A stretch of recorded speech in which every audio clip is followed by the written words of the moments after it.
వైఎస్ఆర్ హయాం నుంచి మేము కాంగ్రెస్లోనే ఉన్నాం. రాజకీయ గురువు మా నాన్న. నా దేవుడు జగన్మోహన్ రెడ్డి అని అన్నారు. ప్రజా జీవితంలో 14 సంవత్సరాలుగా ఉన్నానన్నారు. సాఫ్ట్వేర్, బీపీఓ కంపెనీల కోసం నా పోరాటం. ఎంపీగా వెళ్లాలనే ఆలోచనే నాకు లేదు. వైఎస్ఆర్ కాంగ్రెస్ పార్టీ కొండారెడ్డి బ్రిడ్జి మీద హ్యాట్రిక్ కొట్టబోతుందన్న కర్నూలు ఎమ్మెల్యే హఫీజ్ ఖాన్తో మా ప్రతినిధి శ్రీరామ్ ఫేస్ టు ఫేస్. గత ఎన్నికల్లో కర్నూలు నగరం నుండి ఎమ్మెల్యేగా ఎన్నికైనటువంటి హఫీజ్ ఖాన్ సార్ మనతో ఉన్నారు. గతంలో చూసుకున్నట్లయితే ఒక ఇంజనీర్గా విధులు నిర్వహిస్తూ విదేశాల్లో ఉంటున్నటువంటి అతను ఈరోజు రాజకీయంగా ఎలా వచ్చారు అనే అంశానికి సంబంధించి మనతో మాట్లాడడానికి ఉన్నారు. సార్ చెప్పండి, ఎలా ప్రారంభమైందంటారు మీ లైఫ్ పొలిటికల్గా? రాజశేఖర రెడ్డి గారు చనిపోయిన తర్వాత మా నాన్నగారు ఫస్ట్ నుంచి కాంగ్రెస్ పార్టీలోనే ఉన్నారు. ఆ రోజు మైనార్టీస్కి 4% రిజర్వేషన్ ఇవ్వడము, ప్లస్ ఆయన మా నాన్నగారు కర్నూలుకి Urdu junior college, degree college, university తీసుకొని రావాలని చెప్పి ప్రయత్నం చేయించడము, దాంట్లో భాగంగా ఆయనతో కలవడము, ఒక సన్నిహిత్యం పెరగడము, ఆయనతో చాలా ఆకర్షితులు అయ్యారు. మరి అలాంటి కష్టమైన సమయంలో ఖచ్చితంగా జగన్మోహన్ రెడ్డి గారికి తోడుగా మనం నిలబడాలా అని చెప్పి 2011లో యుఎస్ నుంచి నేను అప్పుడు వెకేషన్ కోసం వచ్చి ఉన్నాను. పోయి జగన్ అన్నతో కలిస్తే, మీలాంటి చదువుకున్న వాళ్ళు మీ సామాజిక వర్గం నుంచి చాలా తక్కువ మంది ఈ మాత్రం ఇంట్రెస్ట్ ఉండే ఫ్యామిలీస్ ముందుకు వస్తారు, ఖచ్చితంగా నువ్వు నాతో ఉండాలి అని చెప్పి, నేను మా నాన్న కోసం పోయాను, కానీ నాన్నతో పాటు నువ్వు కూడా ఉండాలి నాతోనే అని చెప్పి ఆ రోజు చెప్పడం జరిగింది. సో ఆ రోజు 2011 నుంచి 19 వరకు దాదాపు 9 సంవత్సరాలు నిత్యం ప్రజల పక్షాన నిలబడి పోరాడి ఎన్నో దీక్షలు, నిరసనలు చేసి నిత్యం ప్రజలకు అందుబాటులో ఉండి, ఎన్ని కష్టాలు వచ్చినా పార్టీ 2014లో నాకు సీటు ఇవ్వకపోయినా పార్టీ కోసమే పనిచేసినాము. 2014లో పార్టీ ఓడిపోయినా పార్టీ కోసమే ఆ రోజు నిలబడడం జరిగింది. మేము పొలిటికల్గా మీరు రావడానికి మీకు రాజకీయంగా ఉన్నటువంటి గురువు ఎవరంటారు? నాకు రాజకీయంగా ఉండే గురువు అంటే మా నాన్న తప్ప ఎవరు లేరని అనుకుంటున్నా. అంటే పొలిటికల్గా మీరు ఇన్స్పైర్ కావడానికి ఇక్కడ మీకు ప్రోత్సహించి ముందుకు వచ్చే విధంగా చేసినటువంటి వారు? ఖచ్చితంగా మా నాన్న తర్వాత జగన్మోహన్ రెడ్డి గారే తప్ప నాకు దేవుడు తర్వాత జగన్మోహన్ రెడ్డి గారే నాకు ఈరోజు ఈ స్థానంలో ఉన్నానంటే గౌరవ ముఖ్యమంత్రి వర్యులు శ్రీ వైఎస్ జగన్మోహన్ రెడ్డి గారి సహకారం వల్లనే మనం ఈ స్థాయిలో ఉన్నాము. అండ్ ఆయనకే నమ్ముకున్నాము, ఆయన కోసమే నిలబడినాము, ఆయన కోసమే పోరాడినాము, ఆయన కోసమే చిత్తశుద్ధిగా పార్టీ కోసం పనిచేసినాము. ఈరోజు బలంగా నాయకుల్ని, కార్యకర్తల్ని కర్నూలు నియోజకవర్గంలో తయారు చేసుకున్నాము. వైఎస్ఆర్ కాంగ్రెస్ పార్టీ కంచుకోటగా ఈరోజు కర్నూలు నియోజకవర్గంలో ఉంది అంటే ఎక్కడో చోట జగనన్న గారు ఇచ్చిన సలహాలు, సూచనలు, ఆయననే నా గురువు అని చెప్పొచ్చు. సార్ అయితే చూడొచ్చు, అంటే సాఫ్ట్వేర్ అంటే ఇప్పుడు బిజీగా ఉండేటటువంటి లైఫ్ను గడుపుతూ ఉంటారు. అంటే ఎలా ఉందంటారు గత లైఫ్కి ప్రజల్లోకి వచ్చిన తర్వాత ఎమ్మెల్యేగా ఎలా ఉందంటారు లైఫ్? ఆల్మోస్ట్ ఇప్పటికి ఈ పబ్లిక్ లైఫ్లో వచ్చి 14 సంవత్సరాలు అవుతుంది. ఇంతకుముందు మనం ప్రతిపక్షంలో ఉన్నప్పుడు ఓన్లీ వన్ సైడ్ పబ్లిక్ పడుతున్న ఇబ్బందుల గురించి మనం పోరాటం ఒక్కటే ఉండేది. కానీ ఈరోజు పబ్లిక్ పడే ఇబ్బందుల్ని, గ్రీవెన్సెస్ని మనం చూసుకుంటూ, ఎవ్రీడే ప్రజా దర్బార్ చూసుకుంటూ, అలాగే ఎన్నో ప్రభుత్వ శాఖలు, మున్సిపల్ కార్పొరేషన్ ఉండని, ఇరిగేషన్ డిపార్ట్మెంట్ ఉండని, ఎడ్యుకేషన్ డిపార్ట్మెంట్ ఉండని, హెల్త్ కేర్ డిపార్ట్మెంట్ ఉండని, ఎడ్యుకేషన్ డిపార్ట్మెంట్ ఉండని, ఇలా ప్రతి ఒక్క డిపార్ట్మెంట్తో అనుసంధానం చేసుకుంటూ డెవలప్మెంట్ వర్క్స్ని పర్యవేక్షించుకుంటూ ఎన్నో విధాలుగా కర్నూలు సిటీని అభివృద్ధి చేసుకుంటూ, అవన్నీ పనులు కూడా మనము చేసుకుంటూ మళ్ళీ గ్రీవెన్సెస్ చూసుకుంటూ ప్రజలకు అందుబాటులో ఉండి పనిచేయడం అనేది చాలా బిజీ స్కెడ్యూల్ అయితే ఉంటుంది. నిత్యము ఎయిదరు పబ్లిక్ గ్రీవెన్సెస్లో ప్రజా దర్బార్లోనే ఉంటాము, లేదంటే ఈ గత 1.5 సంవత్సరము రోజు 5 గంటల నుంచి 7 గంటల వరకు ప్రజల దగ్గరికి వెళ్ళి అక్కడ ఉండే లోకల్ సమస్యలు తెలుసుకొని ఆ సమస్యల్ని పరిష్కరించే విధంగా, అలాగే సచివాలయం వాళ్ళతో ఏమైనా సమస్యలు ఉంటే ఆ సమస్యలు పరిష్కరించే విధంగా దాదాపు 5 గంటల నుంచి 7 గంటల వరకు రోజు గడప గడపకు మన ప్రభుత్వం కార్యక్రమం చేపట్టడం చాలా బిజీ. గడప గడప అనేటటువంటి కార్యక్రమంలో ఎమ్మెల్యే వెళ్తూ ఉన్నారు. మీరు ప్రజెంట్ వెళ్తున్నటువంటి యాక్టివ్గా కర్నూలు నగరంలో కీ రోల్గా మారుతూ ఉన్నారు. ఎలాంటి ప్రాబ్లమ్స్ వస్తూ ఉన్నాయి ప్రజల నుండి, వాటిని ఎలా ముందుకు తీసుకెళ్తా ఉన్నారు? ఈరోజు మన గడప గడపకు మన ప్రభుత్వం కార్యక్రమం అయితే కంప్లీట్ అయిపోయింది ప్రతి మచ్. మేము ముఖ్యంగా చూసినవి కాలువల సమస్యలు, రోడ్ల సమస్యలు, తాగునీటి ఈ పైప్ లైన్ల సమస్యలు, లైటింగ్ సమస్యలు, ఆర్ శానిటేషన్ రిలేటెడ్ సమస్యలు, ఇవన్నిటిని కూడా గౌరవ ముఖ్యమంత్రి గారి సహకారంతో ప్రతి సచివాలయంకి 40 లక్షల రూపాయలు మాకు ప్రత్యేకంగా నిధులు ఇవ్వడం జరిగింది. అవన్నిటి కూడా ఈరోజు పనులు స్టార్ట్ అయినాయి, ఎన్నో పనులు అయిపోయినాయి.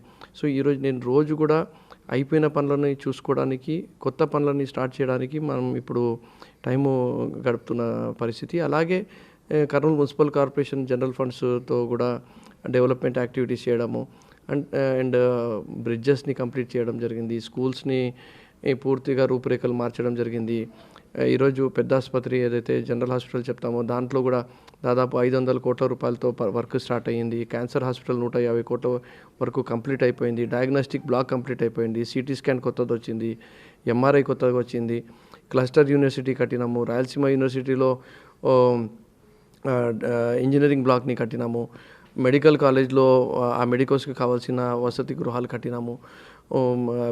జోరాపురం బ్రిడ్జ్ కానీ, ఆనంద్ టాకీస్ బ్రిడ్జ్ కానీ కట్టడం జరిగింది. ఎంపీల సహకారంతో మన ఆర్ఎన్బి రిలేటెడ్ బ్రిడ్జెస్ని కంప్లీట్ చేయడం జరిగింది. పార్కులు కట్టడం జరిగింది.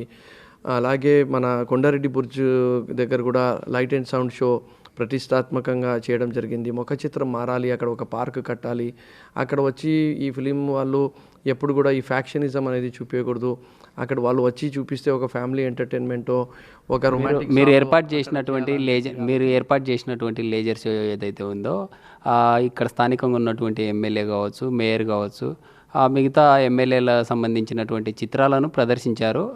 కొండారెడ్డి బ్రిడ్జి కోటకు ఒక ప్రత్యేకత గలదు, ప్రజల నిధులను దుర్వినియోగం చేస్తూ ఉన్నారు అని చెప్పి కామెంట్ చేశారు. మీరేమంటారు? ఎవరైతే ఇలాంటి మంచి పనులు చేయలేకపోయినారో వాళ్ళే మాట్లాడతారు. అది ఒక రోజు మాత్రమే చేశారు. ఏ రోజైతే ఎవరైతే దానికి సహకరించినారో, ఎవరికైతే ఐడియా వచ్చిందో, ఎవరైతే ఇది చెయ్యాలా అని చెప్పి గట్టిగా నమ్మినారో ప్రజలకు ఈరోజు ఒకవైపు నీళ్లు, రోడ్లు, కాలువలు, శానిటేషను, పార్కులతో సహా ఆహ్లాదకరమైన వాతావరణంలో, ప్రశాంతమైన వాతావరణంలో, స్ట్రెస్ లేకుండా పిల్లలతో, ఫ్యామిలీతో ఫ్రీగా ఎలాంటి ఎంట్రీ ఫీజు లేకుండా కూర్చొని అక్కడ వాళ్ళు గడిపే విధంగా ఏదైతే మనము చేసినామో అది ఓర్వలేక ఓర్చుకోలేక వాళ్ళు ఇవన్నీ చేయలేక మాకు దొరికిన ఈ 5 సంవత్సరాల్లో 2.5 సంవత్సరాలు కరోనా కోవిడ్లోనే వెళ్ళిపోయినాయి. 2.5 సంవత్సరాల్లోనే ఆల్మోస్ట్ 1000 కోట్ల రూపాయల సంక్షేమము, 1000 కోట్ల రూపాయలతో అభివృద్ధి పనులు మేము చేసి చూపించినాము. ప్రజల్లో బాగా గట్టిగా బలంగా మేము ఉన్నాం కాబట్టే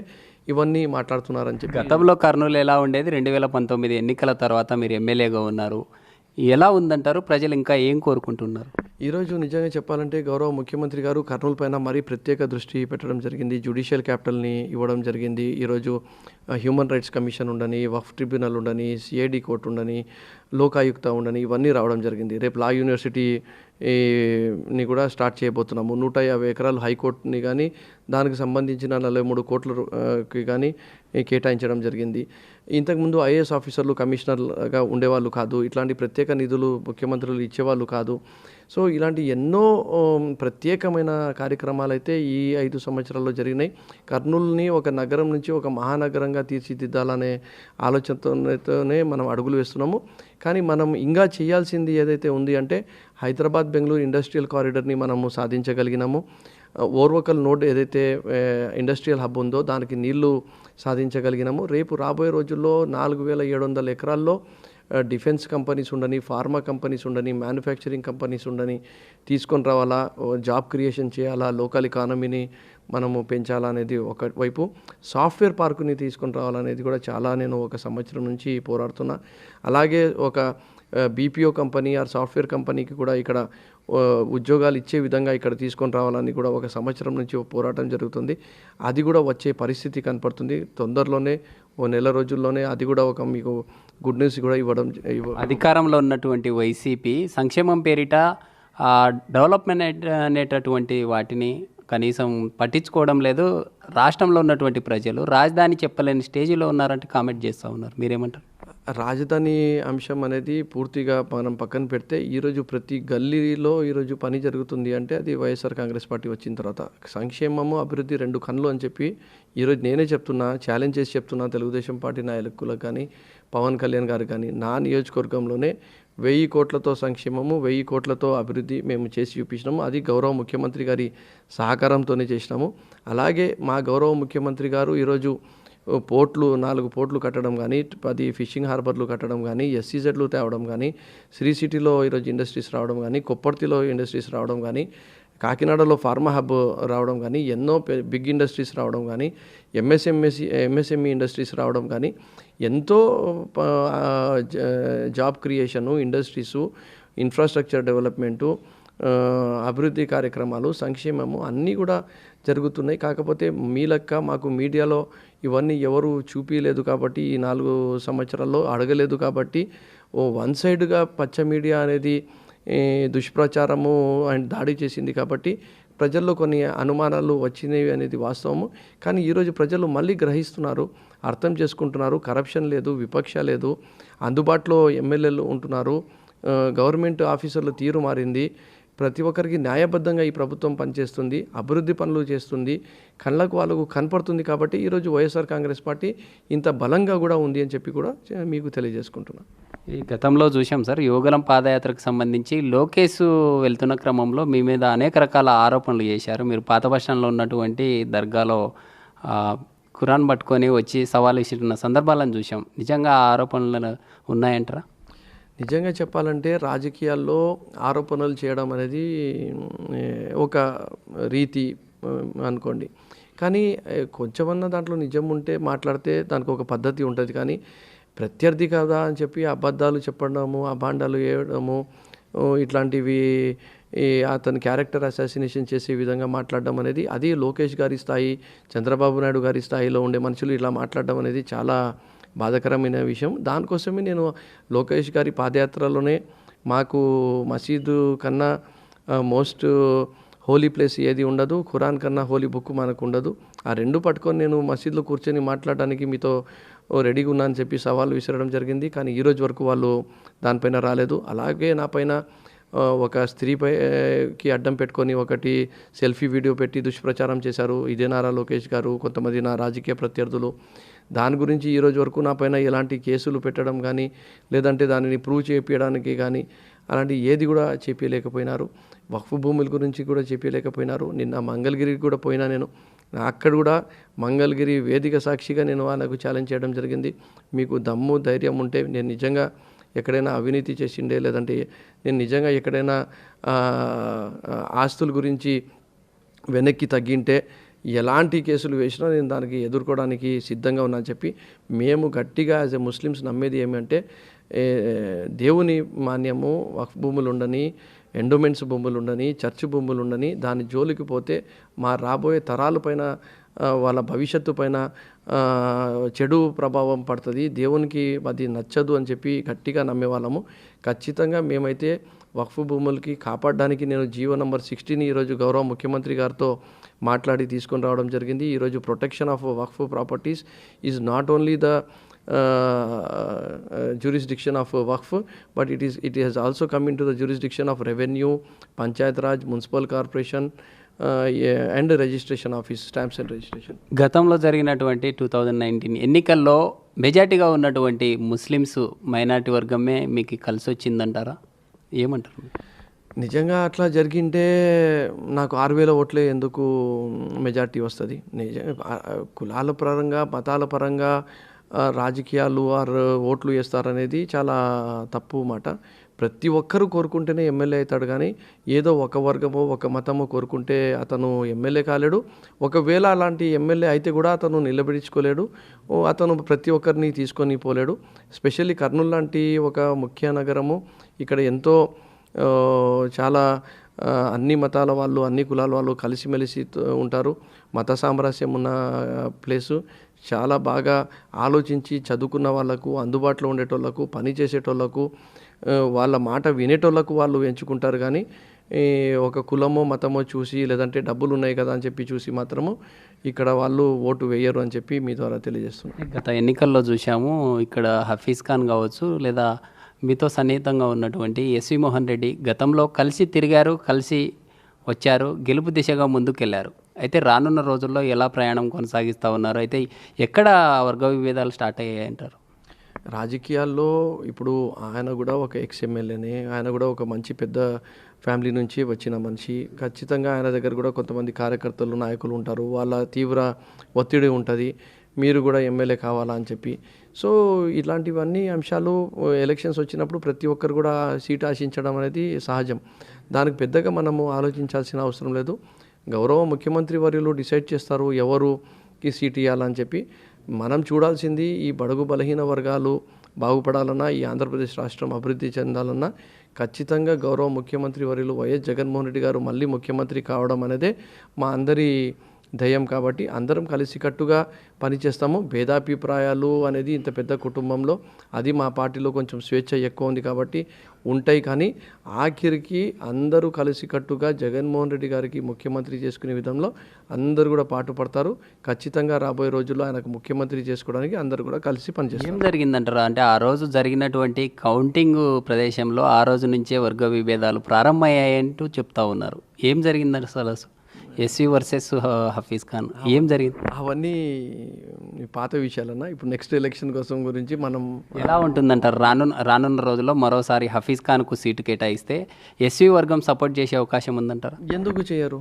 గౌరవ ముఖ్యమంత్రి గారు ఎవరు గురించి ఇప్పుడు 2014లో ఆయన మాకు సీట్ ఇవ్వకుండా ఎస్వి మోహన్ రెడ్డి గారికి సీట్ ఇచ్చారు, మేము చేశాం కదా. ఓకే, ఈ పార్టీ జగన్మోహన్ రెడ్డి గారి పార్టీ. జగన్మోహన్ రెడ్డి గారికి ముఖ్యమంత్రి చేసుకోవాలని చెప్పి తపన ఉండే ప్రతి ఒక్క నాయకుడు కార్యకర్త వాళ్ళ పర్సనల్ విభేదాలని ఎలక్షన్స్ అప్పుడు పక్కన పెట్టేసి గౌరవ ముఖ్యమంత్రి గారి పేరు ప్రతిష్టని కాపాడే విధంగా, పార్టీ పేరు ప్రతిష్ట కాపాడే విధంగా అడుగులు వేస్తారని చెప్పి నేను గట్టిగా నమ్ముతున్నాను. ఖచ్చితంగా ప్రతి ఒక్కరు కూడా కలిసి కట్టుగా వైఎస్ఆర్ కాంగ్రెస్ పార్టీ కోసం పనిచేస్తారు. ఇప్పటికే గతంలో కొన్ని రూమర్స్ వచ్చాయి. అంటే హఫీజ్ ఖాన్ నంద్యాల పార్లమెంట్కు పోటీ చేయబోతా ఉన్నారంటూ కూడా పేర్లు రావడం జరిగింది. మీరేమంటారు? ఒకవేళ మీకు పార్లమెంట్కు పంపిస్తే ఎలా డెవలప్ చేస్తారు? ఎలా ఉంటుంది? ఫస్ట్ ఆఫ్ ఆల్ ఆ ఆలోచన నాకు లేదు. రెండోది పార్టీలో నాతో ఎవరు కూడా దానిపైన చర్చించలేదు. నేను ఈ 14 సంవత్సరాల్లో చాలా బలమైన నాయకుల్ని, కార్యకర్తల్ని ఈ కర్నూలులో తయారు చేసుకోవడం జరిగింది. బ్రహ్మాండంగా ప్రజలకు అందుబాటులో ఉండడం జరిగింది. గౌరవ ముఖ్యమంత్రి గారి సహకారంతో బ్రహ్మాండమైన అభివృద్ధి కార్యక్రమాలు కూడా మనం చేయడం జరిగింది. స్పెషల్లీ వాటర్ పైప్ లైన్ కూడా సుంకెసల డ్యామ్ నుంచి సమ్మర్ స్టోరేజ్ ట్యాంక్కి తీసుకొని రావడం అనేది ఒక చారిత్రాత్మకమైన పని కూడా మనము చేయడం జరిగింది. జ్యుడిషియల్ క్యాపిటల్ సాధించుకోవడం జరిగింది. ఇట్లాంటివి ఎన్నో కార్యక్రమాలు మనము చేసినాం. ఎన్నో కోట్లను ఇక్కడ తీసుకొని రాగలిగినాము. రాబోయే రోజుల్లో ఈ సాఫ్ట్వేర్ పార్కు అండ్ ఓర్వకల్ హబ్ని కూడా డెవలప్ చేయాలని చెప్పి అడుగులు వేస్తున్నాం. కాబట్టి ఖచ్చితంగా కర్నూలులోనే నా ప్రయాణం ఉంటుంది అని చెప్పి నేనైతే గట్టిగా నమ్ముతున్నా. పార్టీలో ఇప్పటివరకు ఎవరు నాకు దానిపైన మాట్లాడలేదు కాబట్టి ఇదంతా మీడియాలో వచ్చిన వార్తలే అని చెప్పి మీకు తెలియజేస్తున్నాం. ఇటీవల చూసాము, ఇటు ఎస్వి వర్గం వారు సమావేశాలు నిర్వహించుకోవడం, ఇటు హఫీజ్ ఖాన్కు సంబంధించినటువంటి అనుచరులు సమావేశాలు నిర్వహించుకుంటున్నారు. అయితే సీఎం నుంచి కాల్ రాకముందుకే ఇలా హడావిడి చేస్తూ ఉన్నారు. ఏం జరుగుతుందంటారు కర్నూలులో? ఫస్ట్ ఆఫ్ ఆల్ మీరు దానికి మీడియా ఏం చేస్తుందంటే సెన్సేషనలైజేషన్ అయిపోయింది. మీడియాలో ఉప్పు కారం లేకుంటే మీ ఛానల్ నడవడం కష్టము. మాకిద్దరికి ఎంత కొట్లాటలు ఉన్నాయో లేవో మాకు తెలియదు. కానీ మీరు ఇంకా ఇదే మీ ఇంటర్వ్యూ అయిన తర్వాత ఇంకా హఫీజ్ వర్సెస్ ఎస్వి ఇంకా ఏదో కర్నూలు ఫ్యాక్షనిజము 1980s 1990s చూపించే విధంగా సినిమాలు మీరు తీస్తున్నారు. మీకు చెప్పేది ఒకటే, ప్రతి ఒక్క నాయకుని దగ్గర ఉండే కార్యకర్తలు మనోభావాలు ఎట్లా ఉంటాయంటే మా లీడర్కే సీట్ రావాలనేది వాళ్ళ కోరికలు ఉంటాయి. ఆ రకంగా అడగడంలో తప్పు లేదు. మాకు సంబంధించిన కార్పొరేటర్లు నాయకులు మీటింగ్ పెట్టిన కారణం వేరు. వాళ్ళు ఏదో పార్టీలు మారిపోతారు లేదంటే వెళ్ళిపోతున్నారు అని చెప్పి ఒకవైపు తెలుగుదేశం పార్టీ నాయకులు కానీ వేరే ప్రత్యర్థులు కానీ దుష్ప్రచారం చేస్తున్నప్పుడు వాళ్ళు వచ్చి మా గురించి మాట్లాడుతున్నారు కాబట్టి మేము చెప్పుకోవాల్సిన అవసరం ఉంది. మేము పార్టీతోనే ఉంటాము, హఫీజ్ ఖాన్తోనే ఉంటాము అని చెప్పి చెప్పుకోవాల్సిన అవసరం ఉంది. కాబట్టి వాళ్ళు సమావేశం పెట్టుకున్నారు. కానీ